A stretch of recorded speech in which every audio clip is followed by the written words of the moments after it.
un personaje muy popular también, y su nombre casi no necesitaría decirlo, pero me voy a permitir ese lujo. Se llama Mercedes Carrasco Palazón. Y aquí, como ven, la tenemos dispuesta para contestar a unas preguntas. María Parrales. Sí, más conocida por Mercedes de Parrales.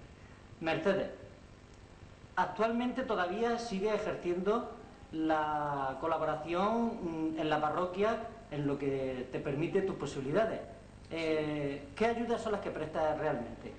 Pues nada, la que el sacerdote pide y lo que le haga falta. Estoy dispuesta a todo, en lo que puedo.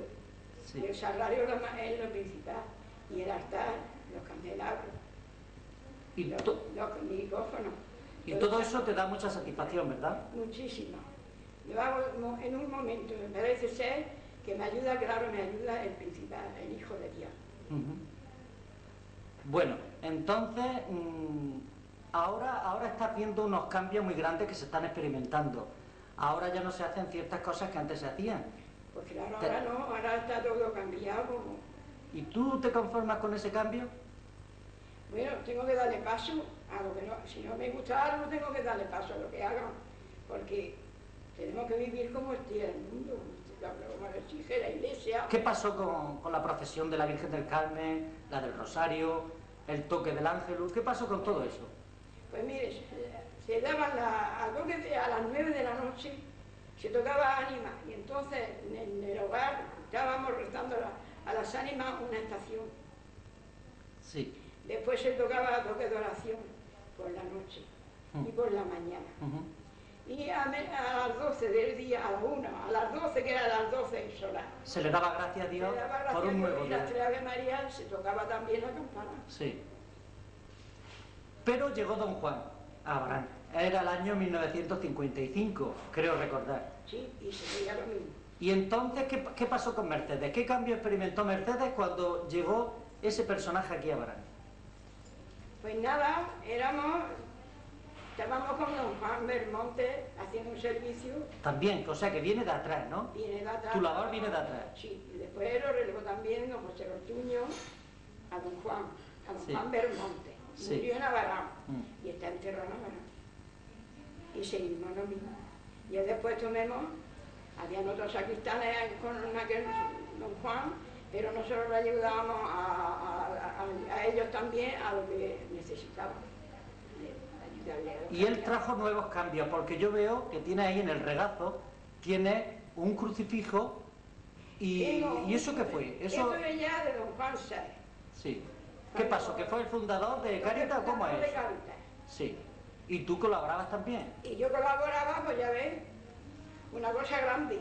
Todo lo que mis fuerzas me alcanzaban. Y entonces has visto... Era joven y estaba muy activa para todo. Entonces has visto mucha pobreza, mucha miseria. Pobreza, mucha miseria. ¿Y cómo la remediabas? ¿En qué colaborabas tú en esa miseria? Colaborábamos porque había un centro de Cáritas y entonces también había personas ahí encargadas y le exigíamos muchas veces, le decíamos lo que pasaba de mandar a niños a la playa que venían al jardín infantil.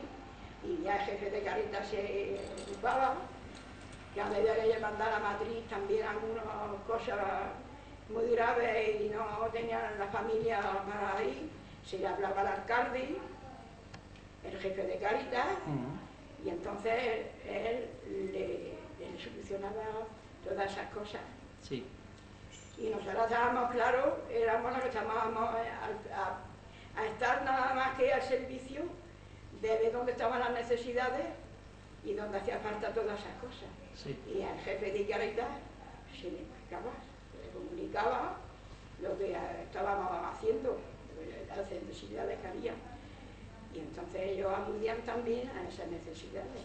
Pero éramos nosotros las de Cáritas las que teníamos esa obligación, mandaba don Juan Sáez para ir buscando las necesidades del pueblo, la pobreza, la miseria, las enfermedades y la desnudez, que era todo. Ahí estaba todo junto. ¿Y ahora qué? Nosotros, claro, sí, pues estábamos nada más dependientes de todo eso. Sí. Y ellos los atendían muy bien y se lo solucionaban.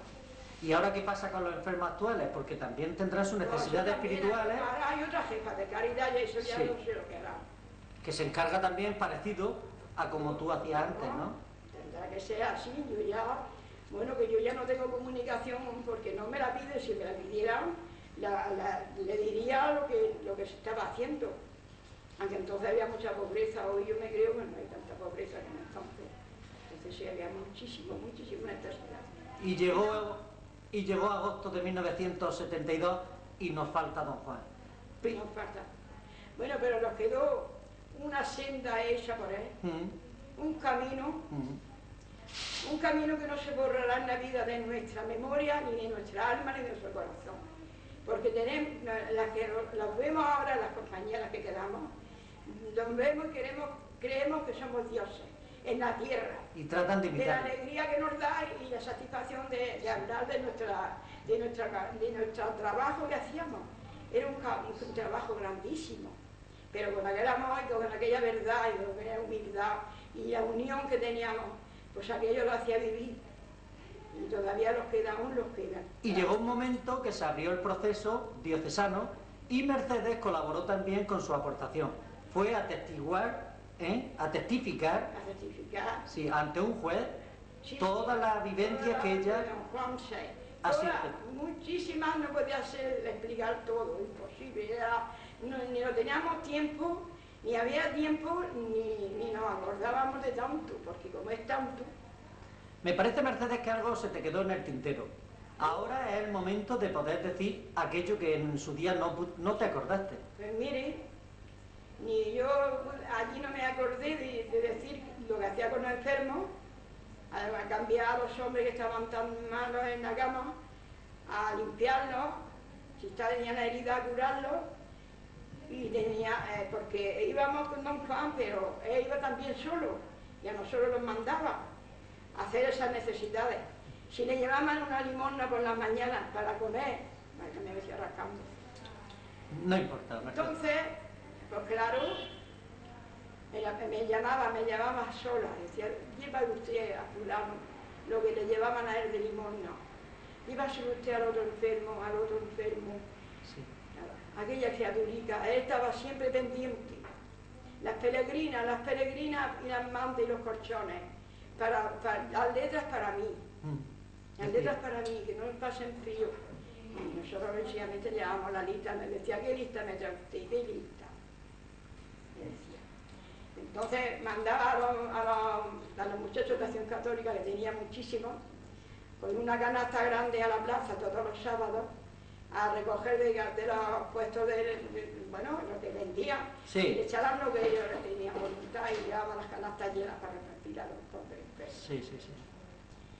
Y ya le digo, y cuando yo me traje yo fui a Corona a recoger ese enfermo, me dijo don Juan, dile usted a Cecilio, si quiere confesarse, que venga a confesarse. Yo le dije, Cecilio, me ha dicho don Juan, que si quieres confesarte, si te da vergüenza por la rejilla, y si no, en la sacristía. Y yo me ocupaba de todas esas cosas, esa vida la llevaba yo. Y entonces me dijo, no, acepté con la sacristía. Que no se mueva, que yo le llevaré la comunión a donde esté aceptado. Entonces, y teníamos aquella satisfacción y aquella confianza. Y ya le estoy explicando dónde tenía el servicio, para hacer el servicio estando malo, porque lo operaron de la columna, ya se hizo con manta, cubierta y sábana, una habitación en la cochera. Y allí tuvo que estar porque no podía subir la escalera, porque lo operaron de la columna. Y entonces se le pasó la cama al despacho y el despacho a la sacristía.